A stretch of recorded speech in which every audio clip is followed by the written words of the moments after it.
61% भारत में रखने वाले लोग रोटी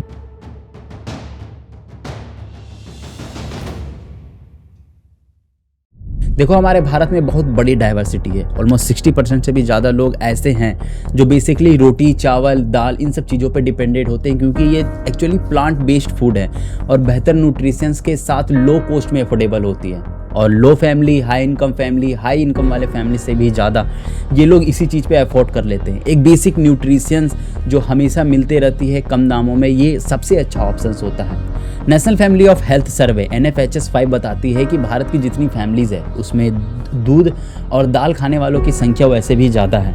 और इस चीज़ की सेफ्टी स्टैंडर्ड का केयर करती है FSSAI, FSSAI, food safety standard authority of India. ये बेसिकली हमारे ministry of health and family welfares के अंदर में आती है। इस पूरे बॉडी को अगर मैं एक लाइन में आपको समझा दूं तो ये बॉडी साइंस बेस्ड टेस्टिंग करने के बाद किसी भी फूड या प्रोडक्ट को मार्केट में प्रोड्यूस करती है पब्लिक के लिए। इसे लाइसेंस भी फैसी देती है और इसके बिजनेस के लिए अलाउ करने के लिए भी फेसी ही इसके पीछे काम करती है। वैसे फेसी का इंडिया में बहुत बड़ा ब्रांचेस है, 20 तो इसके नेशनल ब्रांचेस हैं और उसके अंदर में जो स्टेट और यूनियन टेरिटरीज उसके अंदर 70 और भी हैं। इसके अलावा प्राइवेट लैब टेस्टिंग्स भी हैं जो फेसी से क्रेडिट लेके काम करती है फूड टेस्टिंग के लिए, और उसके बाद अथॉरिटी के थ्रू एक्सेस लेने के बाद ये पब्लिक में अपने प्रोडक्ट को इंट्रोड्यूस करती है। लेकिन सबसे बड़ा सवाल उठता है कि आखिर ऐसा क्यों होता है कि जो मेनली हम लोग फूड कंज्यूम करते हैं उसमें पॉइजनिंग का इशू देखने को मिलता है। 51% से भी ज़्यादा ऐसे कंज्यूमर थे जो डेली फूड कंज्यूम कर रहे हैं स्ट्रीट से, इसे बीमार पड़ते हुए देखने को मिला। 43% को तो एक्सेस मेडिसिन की ज़रूरत पड़ी है इस चीज़ से कवर अप लेने के लिए।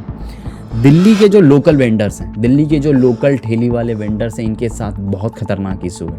टिक्की, पापड़ी, छोले, कुलचे और भी जो लोकल फूड, समोसे, इन सब चीज़ों में बहुत बड़ा इशू इसके वाटर कंटेनमेंट और इसके फूड इंग्रेडिएंट का है। विबायरो 76%, सेलेमोनेला 44% और स्टेफिलोकोकस, अगर नाम मैं सही से प्रोड्यूस नहीं कर रहा हूँ तो इसका 44% है। इसके साथ सिगेला 41%। ये एक टाइप के बैक्टीरियाज होते हैं जो यहाँ पे वेंडर्स के फूड्स में देखने को मिलती है। और यहाँ तक कि जो 70% से भी ज़्यादा जो डिजीज़ देखने को मिल रही है वो इन्हीं सब के फूड्स के थ्रू आती हुई है।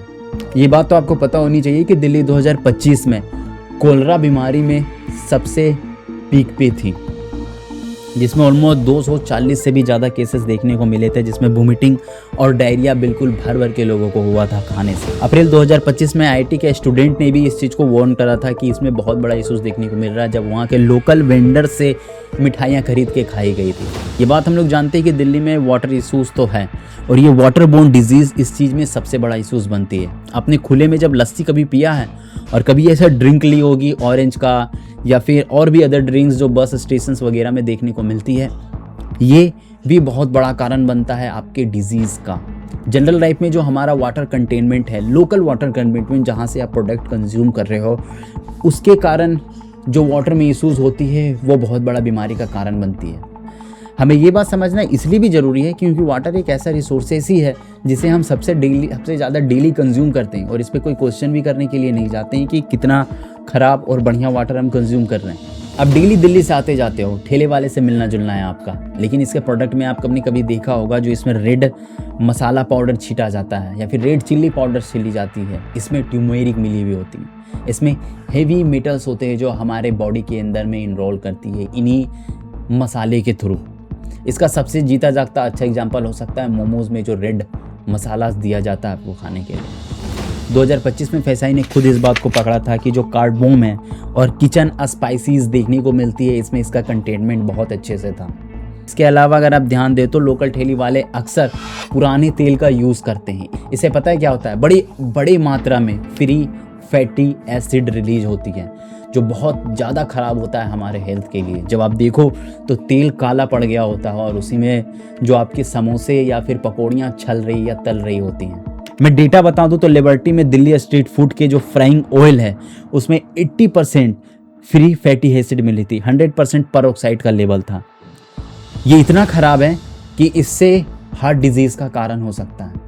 इसके अलावा दिल्ली NCR के अंदर में ही 550 किलो से भी ज़्यादा फेक पनीर देखने को मिला था। इससे ज़्यादा ख़राब बात और क्या ही हो सकता है। ख़राब घी पाम ऑयल और इसके बाद स्वीट और शुगर्स में भी जो कंटेनमेंट मिलाई गई थी वो नेक्स्ट लेवल की थी।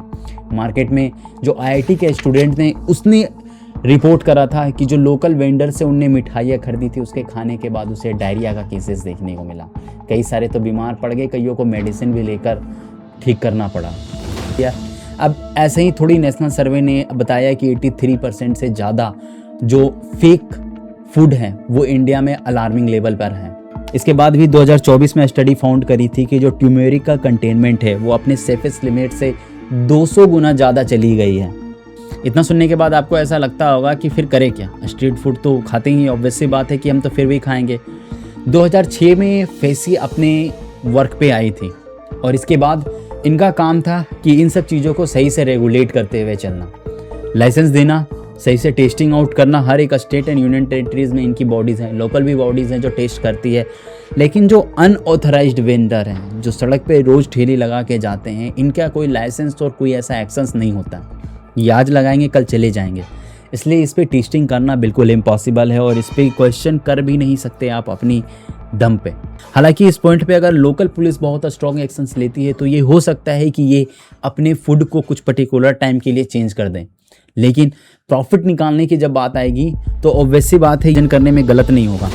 मेरा इस पॉइंट पे बस यही कहना है कि हम और आप जैसे लोग इस पॉइंट पे क्वेश्चंस अकेले नहीं कर सकते हैं। बस इतना कर सकते हैं कि खाना इस टाइप के फूड नहीं खाएं तो ही बेहतर है। जब अपने आप को आप प्रोटेक्ट करोगे तो इसका बेनिफिट आपको देखने को मिलेगा। इससे आप दूसरों को भी समझा सकते हो, इसका फ़ायदा आप दूसरों को दिखा सकते हो। इस पॉइंट पे हम लोग इस क्वेश्चंस को यहीं पे रोकेंगे। आप अपने ओपिनियन कमेंट सेक्शन में ज़रूर बताना। किसी अगले वीडियो पे हम जल्दी मिलेंगे। तब तक के लिए आप सभी का बहुत बहुत धन्यवाद वीडियो देखने के लिए।